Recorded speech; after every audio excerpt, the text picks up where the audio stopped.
quand il y a eu un concours à la musique de la Garde. En 1923. En 1923, oui, et c'est là que ça s'est décidé. Autant mon père avait peur pour le métier de musicien, mais il savait qu'à la Garde, il y avait tout de même un certain fixe qui tombait tous les jours. Bon, on fait autre chose à côté, il y avait beaucoup de liberté, comme il y en a encore. Bon.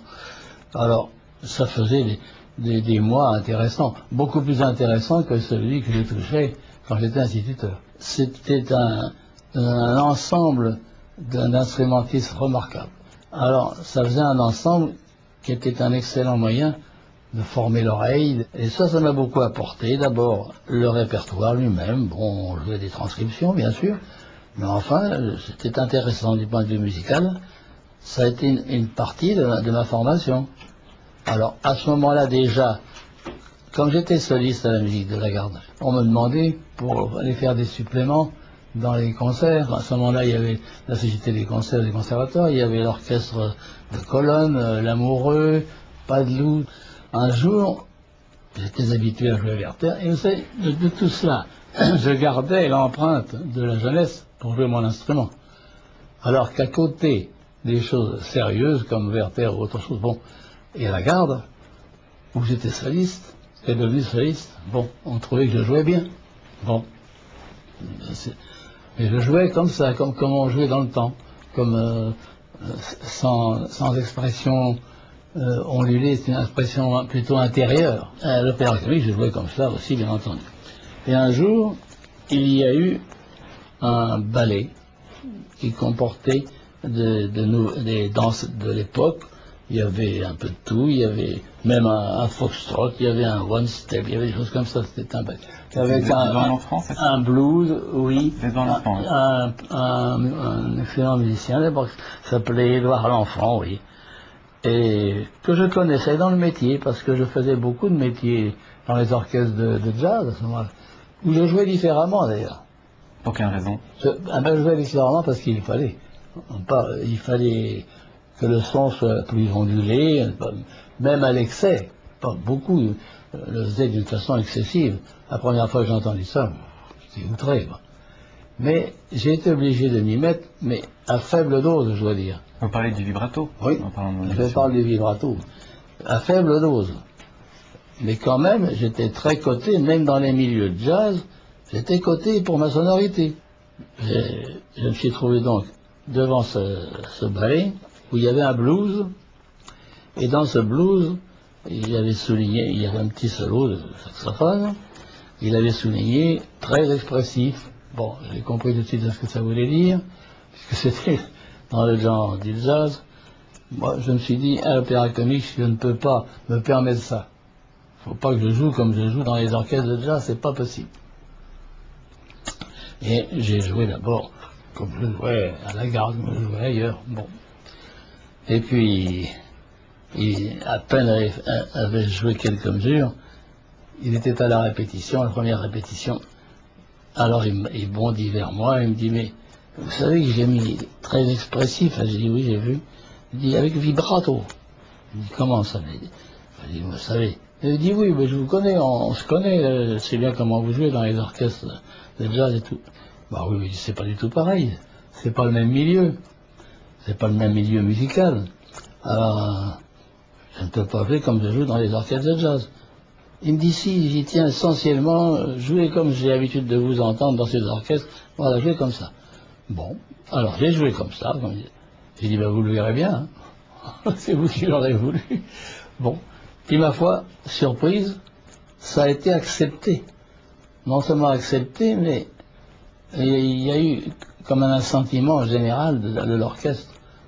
Il y en a qui se levaient, qui disaient, tiens, comment ça se fait qu'il y a un nouveau saxophoniste, c'est pas le même. C'était toujours le même, seulement il avait changé son jeu. Et alors, à partir de ce moment-là, ça a attiré l'attention aussi, puis j'ai été conseillé par des camarades même de la Garde, ils disaient, mais il aurait joué comme ça, la Garde, pourquoi pas? Ah bien, je dis, oui, on verra. Alors ça, et petit à petit, je m'y suis mis d'ailleurs, en apportant timidement un élément expressif, ce fameux vibrato dont nous allons sans doute reparler. Et puis, ma foi, c'est ce qui a fait mon succès. Et c'est ce qui a fait en même temps le succès de l'instrument. Alors je dis toujours, c'était une coïncidence assez bizarre, parce que cette séance de l'opéra comique a marqué une évolution assez sérieuse de notre façon de jouer, qui a d'ailleurs engendré mon succès personnel et surtout le succès de l'instrument. Et c'est un peu de cette époque-là, parce qu'il se trouvait qu'un saxophoniste de la garde, un saxophoniste en somme classique, quoi, émergeait avec une autre façon de jouer, qui se rapprochait d'autres instruments expressifs eux-mêmes, ne serait-ce que les instruments à cordes, ne serait-ce que la voix aussi, c'est un instrument sérieux. Alors, ce ballet, coïncidence d'ailleurs, s'appelait Évolution. Et ce ballet Évolution marquait mon évolution personnelle. C'était assez amusant. Et petit à petit, je me suis façonné une sonorité moi-même, pour l'adapter à toutes les circonstances dans lesquelles je collaborais dans tous les orchestres, les grands orchestres. Est-ce que vous vous rappelez de la création du boléro de Ravel Ah oui, en 1928? ça c'était en 28-29, oui. Là, oui, j'ai joué le boléro avec le vibrato. Mais alors, pouvez-vous nous expliquer ce qui s'est passé exactement? Parce que sur la partition, c'est marqué soprano en fa. Ça, j'ai jamais. Vous savez que Ravel, on lui parlait difficilement parce que il était assez fermé. Oui, on n'avait pas l'occasion de lui parler beaucoup. Alors quand il venait, il ne disait rien, il aurait fallu lui demander pourquoi. Mais quand j'ai vu la partition avec la partie de saxophone avec trois instruments, il y avait le sopranino en fa, d'après lui, Qui n'existe pas. Moi, j'en ai jamais vu en tout cas. Mais il y avait des instruments en fa dans la haute centrale certainement, parce que je me rappelle avoir vu une chose d'un compositeur, je ne me rappelle même pas le nom, mais il avait mis un saxophone alto, lui, en fa. Bon. C'est dire qu'il voyait le saxophone en fa comme les cordes, je ne sais pas, enfin. Bon. Et il avait donc mis une partie au sopranino en fa, mais sopranino en fa, il ne pouvait pas faire tout le thème, c'était pas possible. Il y avait le grave qu'il ne pouvait pas faire. Et il avait ajouté le saxophone soprano en si bémol. Bon. Alors, comme c'était le thème complet, moi, je n'ai jamais joué de sopranino, qu'il soit en mi bémol ou en fa, je n'en ai pas joué.